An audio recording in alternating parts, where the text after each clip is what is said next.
Not, most people don't realize these kinds of things. Even when they get sued, people aren't going to replace their routers, and they're going to buy a new refrigerator and a new stove, and they're all going to be on that router. Well, it really opens up an interesting world of possibilities, though, because on the one hand, having hard-coded passwords and crap like that is not reasonable in any sense of the word. But then you think about, what's the lifetime of a router? Is it 5 years? Well, the security landscape will change a lot in 5 years. We had the Linux kernel vulnerabilities a few months ago, and those vulnerabilities were really, really serious, and pretty much every device that runs Linux or is based on Linux was affected. Some of these routers are based on Linux. Some of them are based on other technologies like VxWorks. But it's not unreasonable to think that, in 5 years there is going to be a security update. And so it's like, are they on the hook for 5 years for producing security updates? I don't know. Maybe it's like a product safety thing. If you make a children's toy and children can impale themselves on it, regardless of a warranty period or anything like that, if you make a dangerous toy, you're on the hook for that from now until the end of time. So I don't know if it's more like the dangerous toy or more like the disposable electronics. Yeah, it's a good question. I mean, with children, though, there's an added... how much do you have to assume stupidity in your consumer? Can you really put that burden on manufacturers? Because the universe will build a better idiot, as we know. It is proof. No, the universe will build a better idiot. And it's a downward spiral. So I don't know how much we can really put the blame on manufacturers. But when they do things like hard-coded plugins, that's no fault of the consumer. That's just the issue. We did a really amazing video on how to build a pfSense router, and you should totally do that because it doesn't really suffer from any of these problems. And if you thought you didn't need that, it's like, oh, I'm just a casual user. Yeah, well, you need it. As soon as you get these Wi-Fi appliances, you're going to need it. Yeah, you really are. And you may even have to go one step further. You may have to go, even beyond pfSense to something like OpenBSD. We're entering a realm where we need mathematically verified secure software, which is mathematically provably correct, or finite state machines that are provably correct from a security standpoint. That's really what the future is. If there are any startup companies dealing with that, invest in them, because they're probably going to take over the universe. But I think open source is probably already beaten the punch. So, of course, because of this FTC thing, now I don't know if this is new lobbying or the FTC genuinely trying to do the right thing, but CES 2017, one of the popular devices there, from Symantec and Bitdefender and a whole bunch of others, was home routers that are monitored. Like you pay for a service and they monitor your router. It's like a security system. The higher end security systems actually have people paying attention to what's going on 24 hours a day. So, but this to me opens up the same. We talked about the Alexa murder case. Not only you have monitoring, sure, but now you have logs outside of your ISP, outside of your own equipment. Now you have another series of logs that the government's going to be able to go to anytime they want. Well, would that be would they be able to get a warrant that's like, we want control of your home router in order to be able to, execute some other type of operation? It's like, well, they usually, the way it works is they don't ask permission, they just do it. and then ask forgiveness. Yeah, I can totally see, and it's like a child porn case. It's always child porn, because who can argue? And the FBI is going to go to the Indian monitoring place and be like, we're taking over this one for a while. Okay. And nobody's going to ask questions. Yeah, no one will ask questions. Yeah. But maybe this is not really a solution.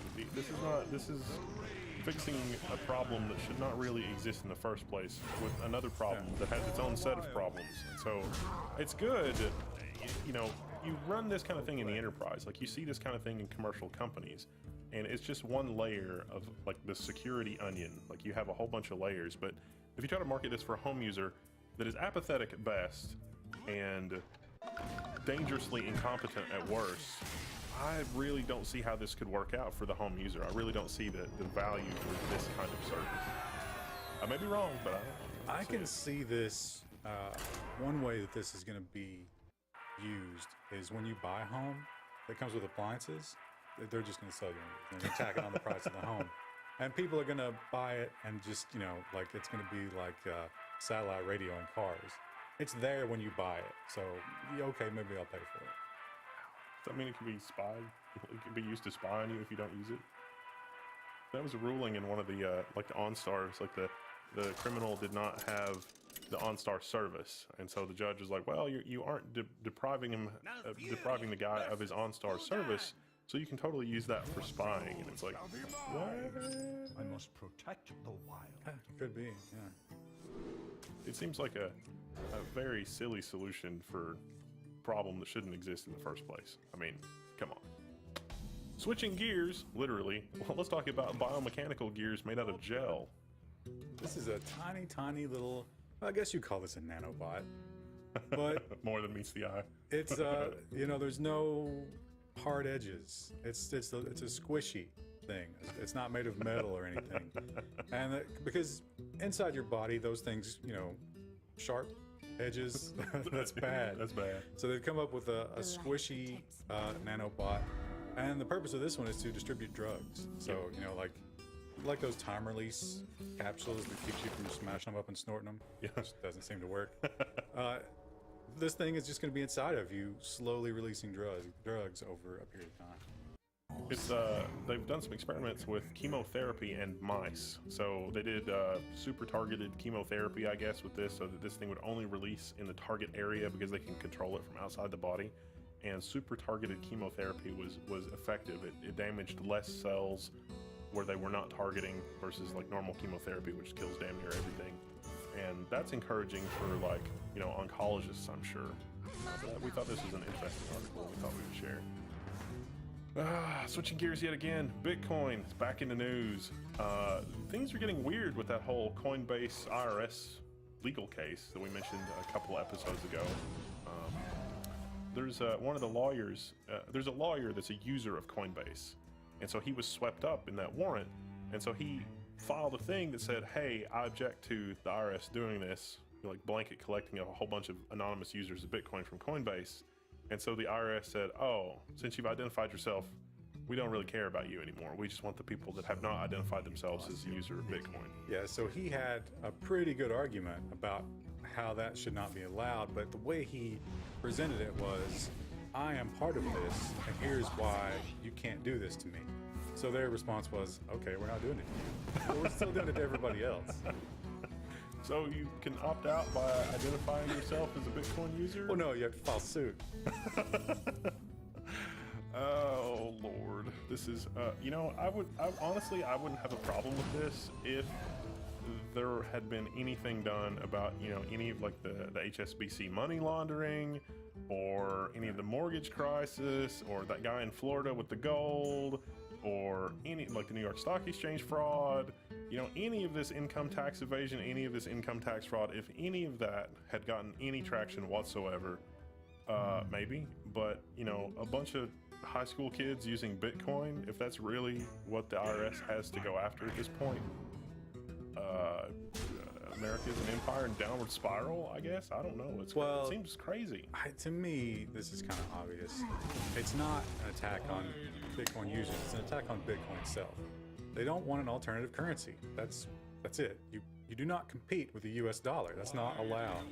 And so The light protects me. maybe we can't fight it overtly, but we can make your life miserable and make you stop using it, I think is the idea here. It's just so silly, completely silly. Bitcoin has been really volatile lately. You know, it was up over 1,000 for a while, and now it's back down around 800. I think 850 around. Of course, we're filming this before Tuesday, so We only release on Tuesdays. don't give us a correction on that. Midnight on Tuesdays. But it seems to be mostly based on China. You know, China's having capital controls. Their currencies, they're having trouble with it. So they keep announcing more capital controls, which drives the price up, and then they announce Bitcoin controls, which drives the price down. And there were some big sellers. You know, you usually get these giant orders, and it's like, I can't see people selling into this. It doesn't make sense because you're not getting the most value. Maybe that's just one entity smashing the price. Yeah. The Winklevoss twins are all toying with us. So The Winklevi. if you bought in over 850 into the rally, maybe don't buy into rallies next time. I wish I could remember that one password to that one wallet that has like 10 coins in it. Just like maybe it'll come to you in the future when it's like 5 coins. And you'll have disciplined yourself. That would be amazing. Amazon has deployed more robots to their workforce. They've increased their robot workforce by 50% in just 1 year. Yeah, these are the robots that are in the warehouses that run around and, you know, grab your order. And they're so much more efficient than people.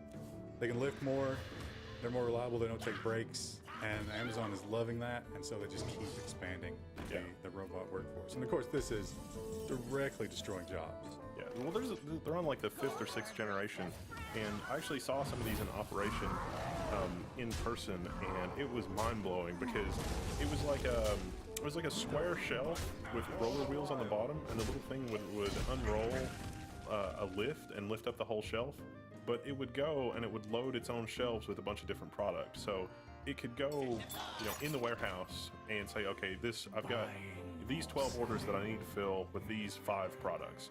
And it would go to the shelves in the warehouse and load, you know, shelf 1 with one product, shelf 2 with, you know, other products, shelf 3 with other products, shelf 4, so on and so forth.